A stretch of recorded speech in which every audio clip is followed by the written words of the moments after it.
Hello दोस्तों, स्वागत है आपका हमारे आज के लेक्चर में, जिसमें आज हम एकात्मक और संघात्मक शासन के बारे में पढ़ने जा रहे हैं। चलिए अपनी आज की क्लास स्टार्ट करते हैं।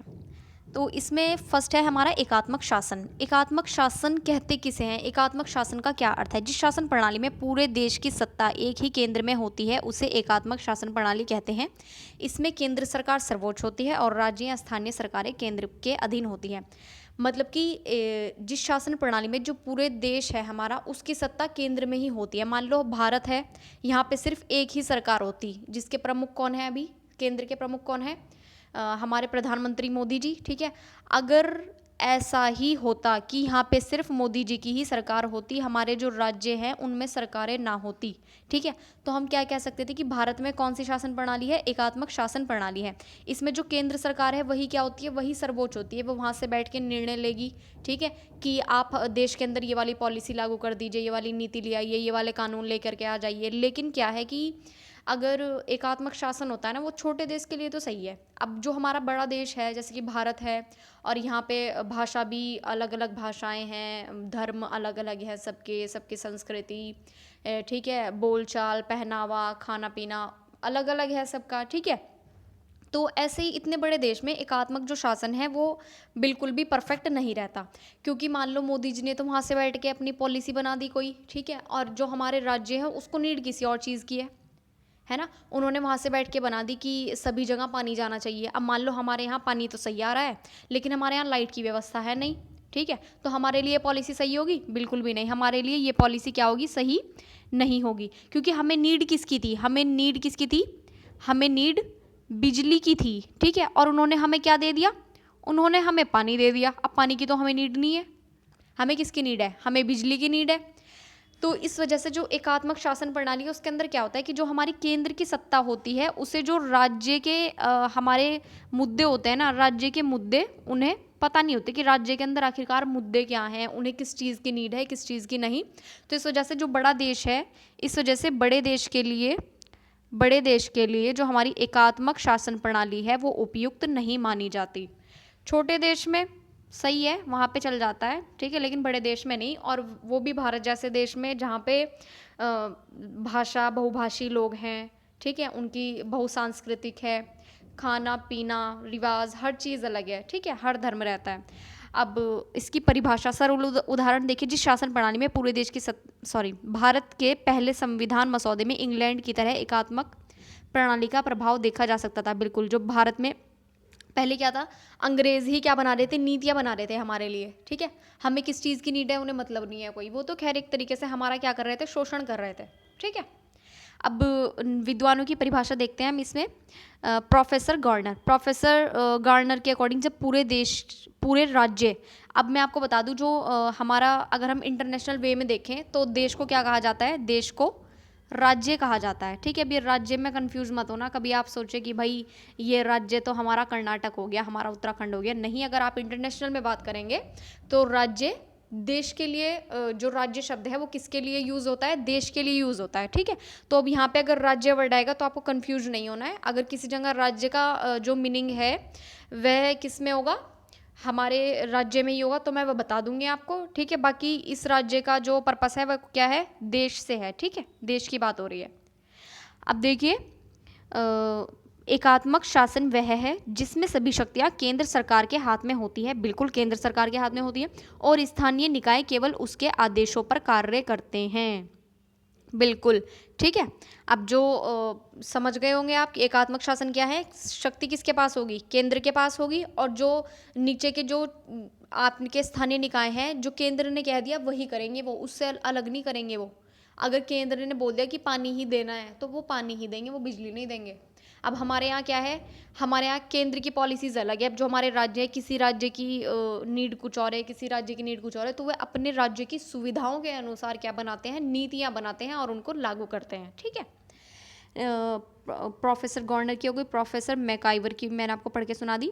ठीक है, उदाहरण के लिए कौन कौन से देश हैं इसके अंदर, इंग्लैंड, फ्रांस एंड जापान। ठीक है, नेक्स्ट है हमारा संघात्मक शासन या फिर संघीय शासन। इसका अर्थ क्या है, जिस शासन प्रणाली में सत्ता केंद्र और राज्यों में बांटी जाती है, जैसे कि हमारा भारत, ठीक है, उसे संघीय शासन प्रणाली कहा जाता है। दोनों स्तर अपनी अपनी सीमाओं में स्वतंत्र रूप से काम करते हैं, अर्थात राज्य अपने कामों के लिए स्वतंत्र है और केंद्र अपने कामों के लिए स्वतंत्र है। जैसे कि सूची बनाई गई है, ठीक है, केंद्र सूची, राज्य सूची, समवर्ती सूची। अब केंद्र सूची का क्या है, केंद्र सूची का क्या है हमारा, केंद्र सूची पे जो कानून बनाएगा, केंद्र सूची पर कानून कौन बनाएगा, हमारा केंद्र बनाएगा।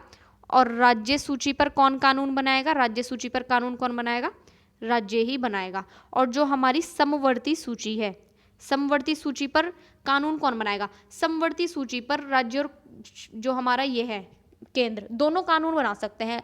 लेकिन अगर एक कौन सी कंडीशन आ जाए, मान लो केंद्र ने भी कानून बना दिया, ठीक है, एंड राज्य ने भी कानून बना दिया, ठीक है, और दोनों के बीच में क्या हो जाता है, कॉन्फ्लिक्ट हो जाता है। ठीक है, अब कि हम भाई केंद्र का कानून माने या फिर राज्य का कानून माना जाए। ठीक है, तो इस कंडीशन में क्या होगा, जो हमारा केंद्र है, केंद्र का ही जो कानून है वो क्या होगा, सर्वोपरि होगा। ठीक है, तो मैं आपको क्या बताना चाह रही हूँ कि कॉन्फ्लिक्ट की स्थिति में केंद्र का कानून ही मान्य होगा, राज्य का कानून मान्य नहीं होगा। ठीक है, समवर्ती सूची के बारे में बता रही हूँ। ठीक है, अब इसके उदाहरण कौन कौन से हो गए, हमारे भारत हो गया, अमेरिका, कनाडा, ये क्या है, संघीय शासन के उदाहरण है। ठीक है, विद्वानों की परिभाषा केसी वियर जो है, प्रोफेसर केसी वियर, इनके अनुसार देखते हैं, संघीय शासन वह है जिसमें सत्ता संविधान के अनुसार केंद्र और राज्यों में बांटी जाती है। भारत में सत्ता किसमें विभाजित है, केंद्र में और राज्य में। ठीक है, और दोनों अपने अपने क्षेत्र में क्या होते हैं, स्वतंत्र होते हैं। केंद्र सरकार अपने में स्वतंत्र है, राज्य सरकार अपने में स्वतंत्र है। जो केंद्र सरकार को सही लगेगा वह उस टाइप की नीति बनाएगी, वह काम करेगी, और जो राज्य सरकार को जिस चीज़ की सुविधा होगी वो उसके अनुसार अपने कार्यों को करेगी। ठीक है, प्रोफेसर 22 के अनुसार संघात्मक शासन दो स्तर की सरकारों का ऐसा मेल है जहां केंद्र और राज्य दोनों की सत्ता संविधान द्वारा निश्चित होती है। बिल्कुल, जो हमारा केंद्र सरकार है, अब संघात्मक शासन के लिए ज़रूरी क्या है, हमारा संविधान। ठीक है, अब जो हमारी केंद्र सरकार है वह ये नहीं कि वे कुछ भी बना देगी। ठीक है, उसे ये शक्तियाँ किसने दी हैं, केंद्र सरकार को, केंद्र सरकार को ये शक्ति किसने दी है, और राज्य सरकार को ये शक्ति किसने दी है कि वे कानून बनाए, ये शक्ति दी है उन्हें हमारे कॉन्स्टिट्यूशन ने। ठीक है, ये शक्ति किसने दी है, कॉन्स्टिट्यूशन ने। कॉन्स्टिट्यूशन मतलब संविधान के अनुसार ही वह अपनी क्या बनाते हैं, नीतियाँ, पॉलिसीज़ को बनाते हैं, उनको लागू करवाते हैं। अगर कोई नीति ऐसी हो गई, मान लो केंद्र ने एक ऐसा कानून लागू कर दिया जो हमारे मौलिक अधिकारों के क्या है, खिलाफ है। ठीक है, तो वह कानून उसी जगह से क्या हो जाएगा, शून्य घोषित हो जाएगा, उस कानून को नहीं माना जाएगा। ठीक है, इसी तरीके से राज्य भी कोई ऐसा सिर्फ कानून वही बनाया जा सकता है जिस पर कॉन्स्टिट्यूशन ने उनको अधिकार दे दिया है। ठीक है, अब ये नहीं कि आप कुछ ऐसा कानून बना दे जो जनता के खिलाफ हो। ठीक है, ऐसा कानून नहीं बनाया जा सकता। ठीक है, अब हमारा एकात्मक शासन, अब देखिए मैं आपको इनकी विशेषताओं के बारे में बताऊंगी। ठीक है, एकात्मक शासन प्रणाली मैंने आपको बता दिया है, जिसमें जो शासन शक्ति होती है वो किस में होती है, सिर्फ केंद्र के पास ही होती है, और जो हमारी स्थानीय इकाइयां हैं वे जो काम करती है किसके अकॉर्डिंग करती है, केंद्र के अकॉर्डिंग ही करती है, उनके पास स्वतंत्र अधिकार नहीं होता, वे अपनी मर्जी से कुछ नहीं कर सकती। इसकी मुख्य विशेषताएं क्या होती है, सत्ता का केंद्रीकरण होता है, देश की सारी राजनीति और प्रशासनिक शक्तियां केंद्र सरकार के पास होती हैं, राज्य सरकार या स्थानीय निकाय केवल केंद्र की आज्ञा से कार्य करते हैं। ये बात मैं आपको बहुत बार रिपीट कर चुकी है। ठीक है, उदाहरण के लिए क्या है, इंग्लैंड में केंद्र सरकार सर्वोच्च है। ठीक है, राज्य या जो स्थानीय निकाय हैं वे किसके ऑर्डर पर काम करेंगे, इंग्लैंड के ऑर्डर पर, इंग्लैंड के जो संसद है वहाँ पे उसी के ऑर्डर पर काम करेंगे। ठीक है, एक ही संविधान, पूरे देश में क्या होता है, एक ही संविधान लागू होता है, लागू तो यहाँ भी होता है। ठीक है, सभी प्रांतों या राज्यों के लिए वही नियम लागू होंगे, अलग अलग नियम लागू नहीं होंगे। मान लो जो संविधान बना दिया उसके अंदर लिख दिया कि ऐसी बात है। ठीक है, मतलब कोई भी उन्होंने पॉलिसी बना दी, कोई भी पॉलिसी लिखी गई है कॉन्स्टिट्यूशन के अंतर्गत। ठीक है, अब वे पॉलिसी पूरे देश के लिए है। ठीक है, भारत में क्या है, पॉलिसी लिखी गई है, लेकिन क्या है कि जो हमारा राज्य है उसे अपनी सुविधा के अनुसार ही क्या करेगा, लागू करेगा। ठीक है, अब नेक्स्ट है हमारा एक ही विधानमंडल होता है, ठीक है। सामान्यतः जो एकात्मक शासन है उसमें क्या होता है, एक ही संसद और या एक ही विधानमंडल होता है जो पूरे देश के लिए क्या बनाता है, कानून बनाता है, ठीक है। कानून की क्या बनी रहती है यहाँ पे, एक रूपता बनी रहती है, ठीक है। पूरे देश में एक जैसा कानून लागू होता है, इससे जो प्रशासन सरल और क्या हो जाए, इसका नियंत्रण सुगम हो जाता है, ठीक है। मतलब जो कानून है ना वो सबके लिए एक है। अब जैसे कि यहाँ पे भी यूसीसी लागू करने की बात कही जा रही है, ठीक है। अगर आप चाहते हैं कि मैं यूसीसी के ऊपर भी एक अपनी वीडियो बनाऊँ तो आप प्लीज़ कमेंट करके बता देना, ठीक है। उसके बारे में भी आपको डिटेल बात बताऊंगी कि उसका इतिहास क्या था, क्या नहीं था, किस तरीके से यूसीसी की बात आई, क्योंकि ये रखा तो गया है हमारी डीपीएसपी में ही क्यों रखा गया है, उस टाइम इसे आखिरकार जो हमारा यूसीसी है उसे डीपीएसपी में ही क्यों रखा गया है, आखिरकार उसे उसी टाइम पे लागू क्यों नहीं कर दिया गया, उस टाइम की कंडीशन क्या थी। कुछ तो कंडीशन होगी कि डीपीएसपी में रखा जो यूसीसी है उसको लागू नहीं किया गया है ना। अगर आप चाहते हैं तो प्लीज़ कमेंट करके बता दीजिएगा। नेक्स्ट क्वेश्चन, सॉरी, कानून की एक रूपता बनी रहती है और केंद्र सरकार की क्या होती है, इसमें सर्वोच्चता होती है। स्थानीय निकाय किसके अकॉर्डिंग काम करते हैं, अपने केंद्र के अकॉर्डिंग, ठीक है। संविधान में संशोधन सरल होता है। संविधान में संशोधन कैसे सरल होगा, ठीक है। अब मैं आपको बताऊं कि मान लो ये देश है, ठीक है, एकात्मक शासन प्रणाली वाला है। कौन सा है, एकात्मक शासन प्रणाली वाला, ठीक है। अब इसको किसी चीज़ की मान लो इसे दिख रहा है कि संविधान के अंदर हमें ये संशोधन करना है, ठीक है। अब अगर संघीय शासन वाला होगा उसमें क्या होती है, राज्यसभा भी होगी आपकी, लोकसभा भी होगी, ठीक है। इन दोनों से पास होना चाहिए और पूर्ण बहुमत से पास होना चाहिए, दोनों जगह से। राज्य अलग पास करेगा तो केंद्र अलग पास करेगा, तब जा करके क्या होगा, हमारा कॉन्स्टिट्यूशनल अमेंडमेंट होगा, ठीक है, अदरवाइज नहीं होगा। अब क्योंकि एकात्मक शासन में क्या है, एकात्मक शासन में हमारा क्या है, एकात्मक शासन में सिर्फ एक ही सरकार है, सिर्फ क्या है, सिर्फ केंद्र सरकार है, ठीक है। अब केंद्र सरकार उसे दूसरों से पास तो नहीं करवाना कि भाई आप भी अपनी रजामंदी दें, आप भी अपनी रजामंदी दें, नहीं, सिर्फ उसी की रजामंदी चलेगी, उसी का जो मैटर है सिर्फ उसी पे करता है। तो वो क्या करेगा, आसानी से वहाँ पे क्या हो जाएगा, हमारा कॉन्स्टिट्यूशनल अमेंडमेंट आसानी से हो जाएगा, क्योंकि सब कुछ क्या है, केंद्र के ही हाथों में है, ठीक है।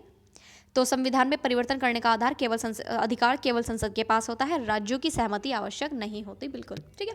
नेक्स्ट है हमारा राष्ट्रीय एकता पर बल, ठीक है। अब राष्ट्रीय एकता पर बल का मतलब है कि यह प्रणाली देश की एकता, अखंडता और स्थिरता को मजबूत बनाती है। जैसे इंग्लैंड में यह प्रणाली क्या करती है, देश को एकजुट बनाए रखती है, ठीक है। कहने का तात्पर्य यह है कि यह प्रणाली देश की एकता, अखंडता और स्थिरता को मजबूत बनाए रखती हैं, ठीक है, इंग्लैंड। अब वहाँ की कुछ कंडीशन भी तो ऐसी है ना। अब मान लो इंडिया में ही, ठीक है, वो ना सब क्या है कि देश के अकॉर्डिंग कि वहाँ पे बहुभाषी लोग तो नहीं रह रहे, बहुत सारे धर्म के लोग तो नहीं रह रहे, है ना।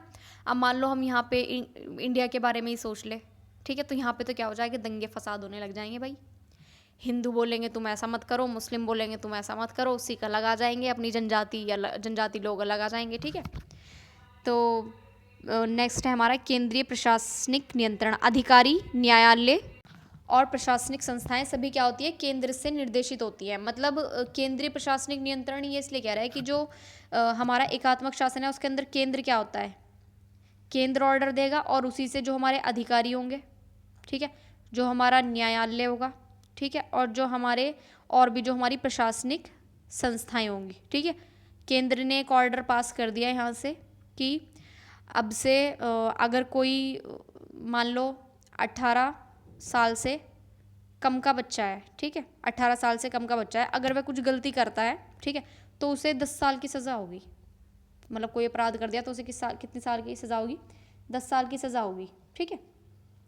और सज़ा भी मतलब 10 साल की होगी और उससे अच्छा खासा काम कराया जाएगा, दंड भी दिया जाएगा उसको। दंड के रूप में तो खैर 10 साल की सज़ा मिल गई, अब उससे चक्की पिसवा रहे, साफ सफाई करवा रहे, ठीक है, इस टाइप का मतलब उससे काम करा दिया। तो अब क्या है कि ये किसके लिए, सबके लिए ये मान्य हो जाएगा। केंद्र ने तो क्या कर दिया, इस चीज़ को निकाल दिया कि आप क्या करेंगे, ऐसा कानून मैंने बना दिया, केंद्र ने बना दिया, आप सबको लागू करना क्या हो गया, उनके ऊपर मैंडेटरी हो गया, ठीक है। अब मान लो यही चीज़ कहाँ होती, यही चीज़ कहाँ पे होती, संघीय शासन में होती है यही चीज़, संघीय शासन में कर देता कोई, ठीक है। तो इधर से मान लो केंद्र ने पास कर दिया, ठीक है। अब राज्यसभा में क्या हो जाएगा, राज्यसभा में कॉन्फ्लिक्ट हो जाएगा इस चीज़ पे कि भाई ऐसा थोड़ी हो सकता है, हमारी जनता सड़कों पे आ जाएगी, ठीक है, कि आप ऐसे नहीं कर सकते, समझ गए बात को।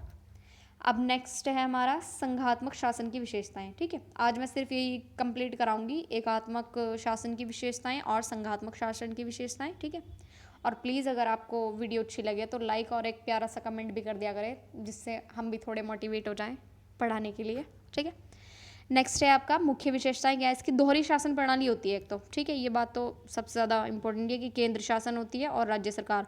केंद्र सरकार किसके लिए होती है, पूरे देश के लिए होती है। राज्य सरकार होती है अपने अपने राज्यों के लिए। ठीक है, और दोनों ही क्या होती है, अपने क्षेत्र में स्वतंत्र होती है, अपने क्षेत्र में स्वतंत्र रूप से शासन करती है। ठीक है, नेक्स्ट है सत्ता का विभाजन। संविधान केंद्र और राज्यों के अधिकारों को स्पष्ट रूप से बांटता है। जैसे भारत में कौन कौन सी सूची है, 3 सूची है, संघ सूची, राज्य सूची और कौन सी सूची, संवर्ती। ठीक है, अब जो हमारा संघ सूची है इसके अंदर किसके विषय है, केंद्र के विषय है। इसके अंदर केंद्र को कितने विषय दिए गए हैं, केंद्र को दिए गए हैं इसके अंदर 100 विषय। ठीक है, अब राज्य सूची के अंदर किसके हैं, राज्य सूची के अंदर राज्य के विषय हैं, जिसमें उसे 61 विषय दिए गए हैं। अब जो हमारा समवर्ती सूची है उसमें दोनों के विषय, मतलब केंद्र के भी और राज्य के भी, इसके लिए कितने विषय दिए गए हैं, 52 विषय दिए गए। जैसे कि जो हमारे संघ सूची है उसमें कानून बनाने का अधिकार किसे है, विशेषाधिकार केंद्र सरकार के पास है। जैसे कि रक्षा हो गया, रक्षा के क्षेत्र में जो हमारे विदेशी मामले हो गए। ठीक है, और जो हमारी मुद्रा हो गई, जैसे कि मोदी जी ने चला दिया था 2000 रुपये का नोट, बाद में उसे बंद करना पड़ गया फिर, है ना। अब उन्होंने नोट को जैसे चेंज भी कराया, 100 रुपये का नोट वो अब अलग कलर का हो गया। ठीक है, 20 के नोट बनाए उन्होंने, 20 रुपये का सिक्का चला दिया। ठीक है, 100 रुपये का भी आ रहा है शायद सिक्का, आई थिंक, है ना, 100 रुपये का सिक्का चला दिया। चलो भाई, मतलब जो करेंसी है, ठीक है, मुद्रा जैसे विषय हैं जो किसके अंदर आते हैं, वो संघ सूची के अंदर आते हैं। अब इसी तरीके से जो हमारा राज्य सूची है, राज्य सूची के पास जो सार्वजनिक व्यवस्था है उससे आधारित क्या होते हैं, विषय होते हैं। जैसे कि स्थानीय सरकार के पास कृषि कैसी होगी, स्वास्थ्य कैसा होगा, शिक्षा। ठीक है, शिक्षा खैर समवर्ती सूची का विषय है। शिक्षा किसका विषय है, समवर्ती सूची का। जब ज़्यादा देर तक बोलते हैं ना तो ये श और स का थोड़ा जो डिफरेंस है ना वो मिट सा जाता है, ज़ुबान से मिटता चला जाता है खुद ही। अब जैसे कि कृषि हो गया आपका, स्वास्थ्य हो गया। ठीक है, ये सब किसके उदाहरण हो गए, आपके राज्य सूची के। अब समवर्ती सूची के पास कितने विषय बताए थे मैंने आपको, 52। ठीक है, अब जैसे कि विवाह हो गया आपका, शिक्षा हो गया, वन हो गया, इन सबसे संबंधित ये किसके अंदर आता है, आपका समवर्ती सूची के अंतर्गत। ठीक है, समवर्ती सूची में। ठीक है, अब नेक्स्ट है आपका लिखित संविधान होता है। बिल्कुल, जो संघीय शासन है उसमें, संघीय शासन में संविधान हमेशा कैसा होता है, लिखित होता है, और कैसा होता है, विस्तृत, बड़ा होता है, ताकि केंद्र और जो राज्य के अधिकार है उनमें क्या हो, टकराव ना हो। केंद्र के जो विषय हैं, केंद्र के लिए जो बातें हैं वो स्पष्ट रूप से लिखी गई होगी। ठीक है, और जो इसी तरीके से जो राज्य के बातें हैं, राज्य को जो अधिकार है वे भी स्पष्ट रूप से लिखित होंगे। ठीक है, अब नेक्स्ट है हमारा, और इसका पालन सभी सरकारों को करना होता है। बिल्कुल, नेक्स्ट है हमारा स्वतंत्र न्यायपालिका। ठीक है, न्यायपालिका संविधान की रक्षक होती है। ठीक है, जो हमारा संघीय शासन है इसमें न्यायपालिका संविधान की रक्षक होती है और केंद्र और राज्य के बीच के विवादों का निपटारा करती है। अब मान लो केंद्र और राज्य के बीच कुछ विवाद हो गया, ठीक है, तो उसका निपटारा कौन करेगी, न्यायपालिका करेगी हमारा। ठीक, न्यायपालिका करेगी।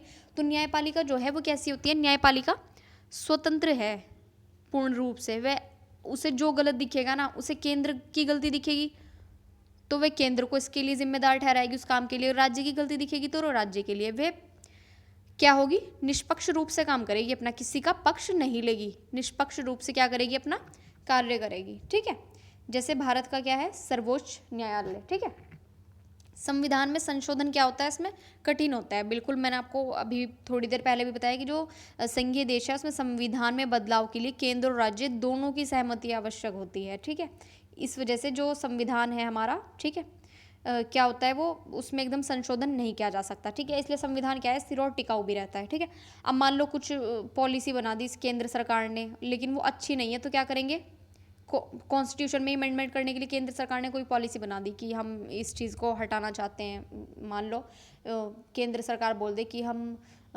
मौलिक अधिकारों को हटाना चाह रहे हैं कॉन्स्टिट्यूशन के अंदर से। ठीक है, तो इन्होंने तो पास कर दिया केंद्र सरकार ने। ठीक है, अब जो हमारी राज्य सरकार है वो क्या करेगी, उसे पास, राज्य सरकार ने पास नहीं किया, तो जो हमारा कॉन्स्टिट्यूशनल अमेंडमेंट है वो नहीं हो सकता किसी भी हालत में। दोनों की जगह से, केंद्र और राज्य दोनों जगह से पास होना अनिवार्य है। ठीक है, तो संविधान में संशोधन क्या होता है, कठिन होता है।